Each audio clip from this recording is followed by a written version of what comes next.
business entity principle was the group. They did a really good job on their presentation. There were a few things that were lacking though, okay?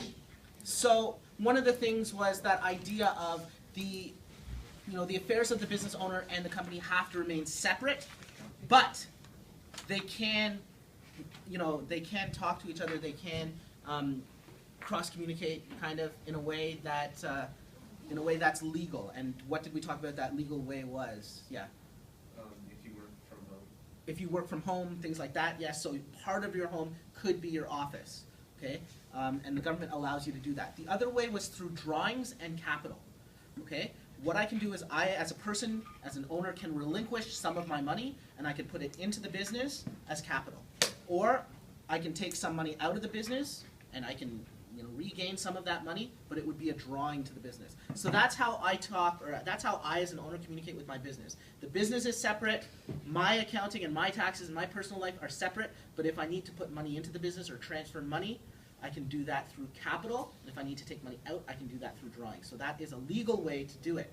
That doesn't only work for money. It can also work for assets. Okay? If I have a personal computer and it's mine, and I want to now give it to the business, I relinquish rights to it, I put it into the business, and I add, instead of cash and capital, I add computers and capital. Okay? So that's one of the things that is important about the business entity concept. Then I'm going to talk about, I'm going to go in random order here, however these papers appear. So let me find the time period concept. The one thing, I already talked about the time period concept after their presentation, but the one thing that you have to keep in mind is the time period concept is there so that we can have numbers that we can compare. And that was brought up in their assignment. They talked about comparing 1 year to another year, or 3 months to the next 3 months, or 4 months to the next 4 months, or 6 months to the next 6 months. Regardless of what your time period is, it has to remain constant. It has to have an equal time period.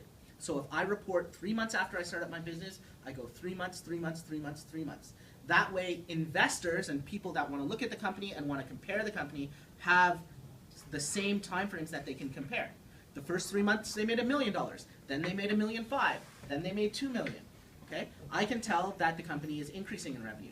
But if I say over the first 3 months they made $1 million, over the next 5 years they made $18 million, over the next 23 years they made $250 million, you have no idea if their revenues are actually increasing or not, because those are different time periods. Yes? Could you do like 5 months even though it doesn't add up to... You could do 5 months. It's very seldom that you do 5-month intervals. I don't know any company that does, but as long as the time periods are equal. Okay? Now, keeping in mind, for the government, for tax purposes, that company would have to report their tax numbers to the government every 12 months. So for them, it would not make sense to do 5 months, 5 months, 5 months, and then also every 12 months report to the government. So that's why companies like to use 3 months, because 4 times 3 is 12. 6 months, because 2 times 6 is 12. Or 12 months, because 12 months is 12 months. And every 12 months, they have to report to the government. Okay? So it's usually a factor of 12. And so now I can compare 12 months to 12 months to 12 months to 12 months to 12 months. And I can say, oh, their revenue is increasing, or they're gaining more expenses as the years go on, because the time periods are equal. That is the most important concept about the time period concept. Okay? Then we had going concern. The main thing about the going concern principle is that businesses must act as a going concern until the point where they make it public that they are no longer a going concern. What does going concern mean? It means an active business. A business has to act like they are going to be in business indefinitely until they announce to the public, or until it's made public, that they are not going to exist anymore. And they can do that by, saying we're closing down our company because we want to retire, or it could be we're closing down our company because we're going bankrupt, or we're closing down our company because someone else is buying us out, and we don't know what they're going to do with the company. Okay, so you can do that, and once you make it public, then you act as a company that's going out of business. But if you have not announced that you're going out of business, then you must act in a way that assumes that your company is going to be in business forever or indefinitely. What that means is I can't go and say we're having a bankruptcy sale because we're going bankrupt, You sell off all your merchandise for cheap and you go, oh, wait a second, we made millions of dollars on our bankruptcy sale. We're staying in business. Okay? You can't do that. You did not act like a going concern. You acted like you were going out of business, and then you changed your mind and said, we're not going out of business.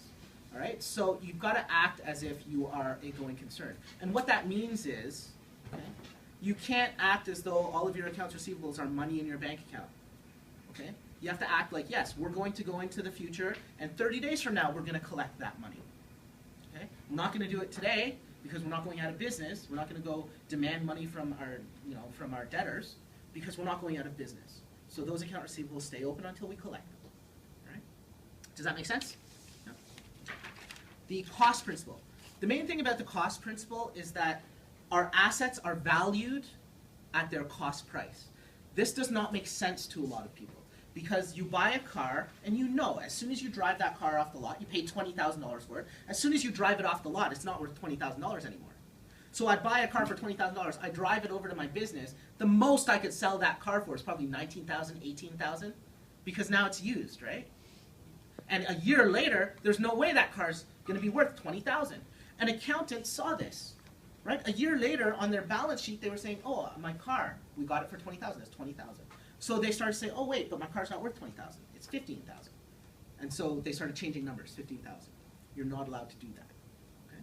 If I pay $20,000 for my car, then my car on my balance sheet must say $20,000.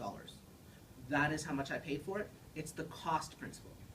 Likewise, if I go into a car dealership and they say $20,000 for a car, but the dealer takes your sign and says, you know, because you're a good friend of mine, I'm going to give it to you for $15,000. You pay him $15,000. You can't then go take that car and put it on your balance sheet. Oh, I got $20,000. I have a $20,000 car. It's worth $20,000. That's not the cost of the car. You paid $15,000 for it, so it goes onto your balance sheet and into your T accounts as $15,000. Does that make sense? So the value that you pay, the cost price, has to remain the cost price, and that asset has to always be listed at that cost price. You can't change it. Even though you know assets like vehicles, machines lose value, buildings lose value, and land usually gains value. Even though you know all that occurs, you have to leave it at the cost price. Okay? The objectivity reliability principle. This principle states that an accountant can't journalize. An accountant can't put numbers into the T account unless they have a document that says what the transaction is, and it's a legal document, and objectively, any 3, 4, 5 different accountants that come and look at that document would say, yes, you can put these numbers into the journal, and here are the numbers that you put in. Okay? So unless you have this is a purchase order, unless you have a purchase order, or unless you have a receipt, something like that, okay, you can't enter numbers into a journal. You can't just say, oh, well, we pay rent on the 1st of every month. I know my company must have paid rent. I'm gonna go put a rent expense in. You can't do that until you actually